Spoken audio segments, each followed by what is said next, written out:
大家好，我是王浩轩。大家好，我是王浩轩，在《陈情令》中饰演薛洋，在热播的《陈情令》中饰演薛洋。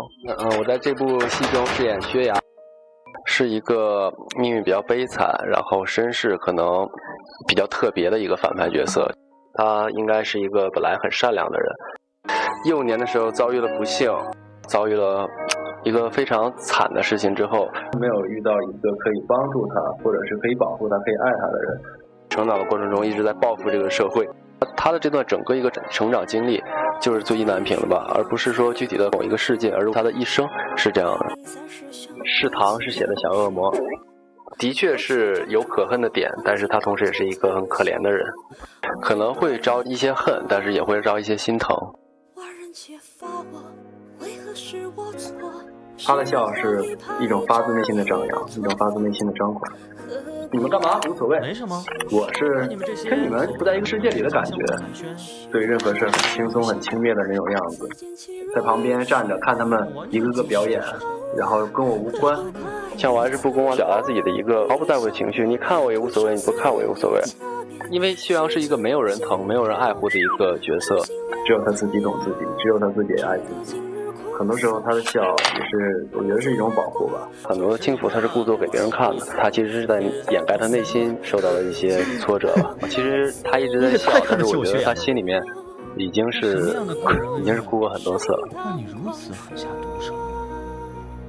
有时候是那种拽拽的、不屑的、保护自己的，还有的时候是那种张扬、张狂的笑，有的时候是真正发自内心的那种微笑。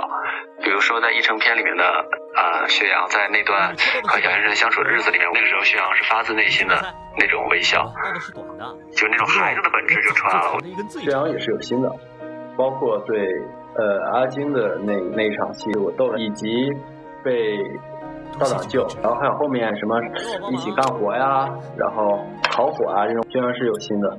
他并不是一个没有感情的一个真正的坏东西。以薛洋的智慧以及他的敏锐度，尤其是他的这个对外界的这种防备心，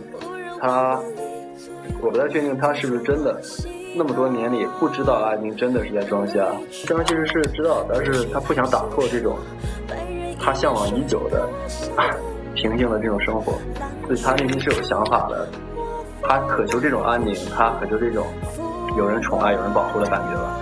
薛洋，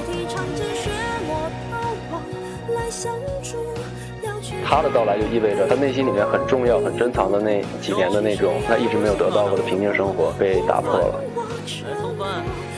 那场戏是真实的薛洋，他说的每句话都是自己发自内心想说的话。他身上的那种可怜、弱小、无助的感觉。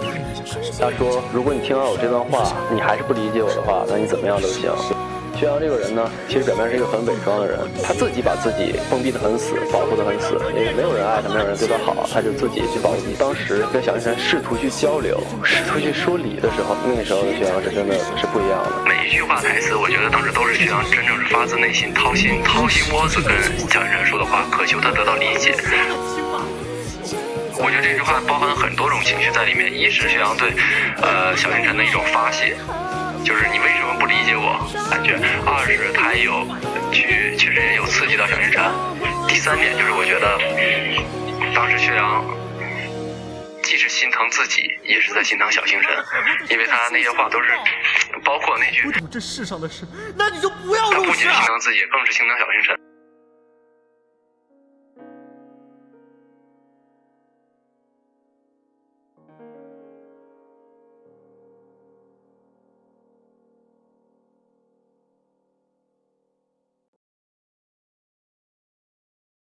是谁执念成狂？是谁心如魔掌？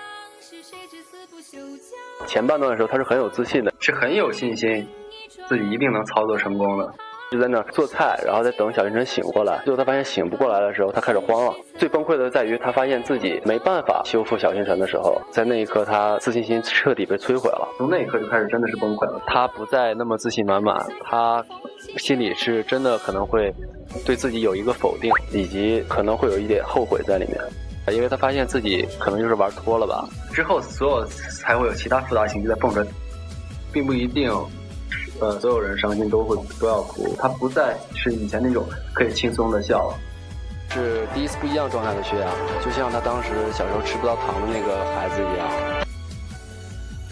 找警察！薛洋在被魏无羡揭穿假扮之前和假扮之后，一定是有非常大的反差的。假扮之后必须要比假扮之前要强烈很多。那个时候薛洋的本性已经出来了，不再是以前那个以坦然的心面对外界，我毫不在乎，我就是那种笑啊，我就说那种感觉好像酷酷的话，我有点已经说不出来了。那个时候薛洋就是一心只想修复那个灵石，他是疯狂，他是急切的。因为我认为他心里可能也不会觉得自己的希望有多大，但是只要有一丝希望，他就会争取。不能打开啊，就唯一的愿望要靠人家来实现，怎么能动手呢？如果是小星辰的那一刻的话，给他最后没舍得吃的那一刻的话，因为那个对于薛洋来说就像生命一样重要。我觉得死对于薛洋来说也是一种解脱。反正最遗憾的就是他死的时候也没有吃掉那个糖，他没舍得吃。剧里的糖没吃，因为剧里的糖，其实你确实也当时没法吃了，虽然没有发黑。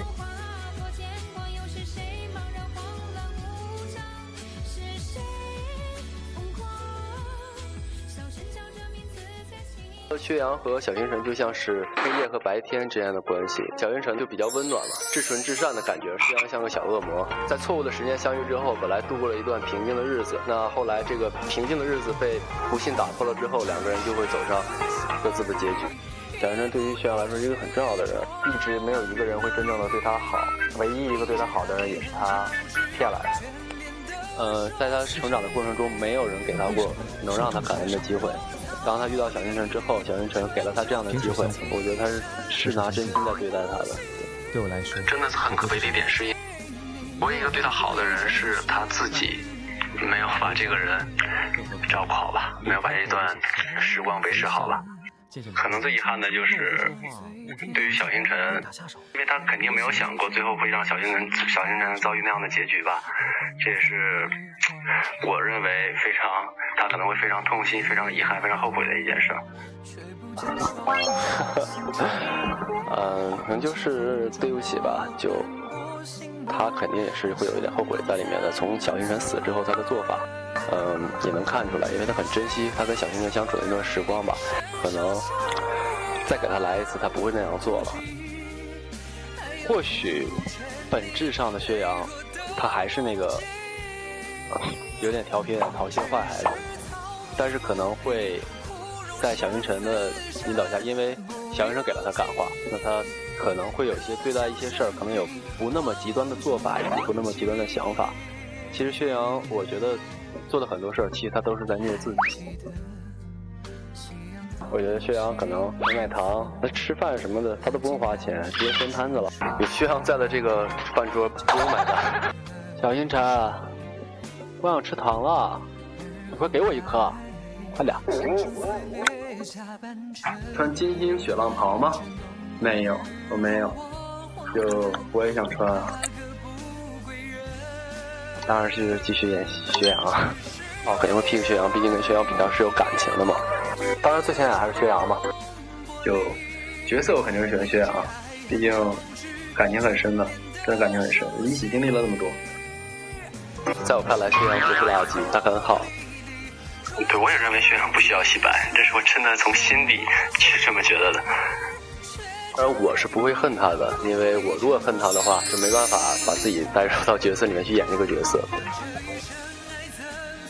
感谢他们的信任，让我遇到了薛洋这么好的一个角色。我觉得这个角色真的是蛮值得的。那既然演了薛洋，那就跟角色共承担嘛。我是希望我演完之后能够让喜欢薛洋的人更喜欢薛洋，能够让不喜欢薛洋的人能够不说喜欢吧，稍微感触一些薛洋的感触。可能没有做到让大家对这个角色可能有些印象上的改观，那是我的问题，这也是我的一个遗憾。还有一个遗憾就是当时确实脸的状态不是特别好，这也是确实是我的两个遗憾。谢谢大家一直以来对陈情令、对薛洋以及对于王浩轩的支持，然后我很感激，很感恩，然后希望以后能够继续一起努力的走下去。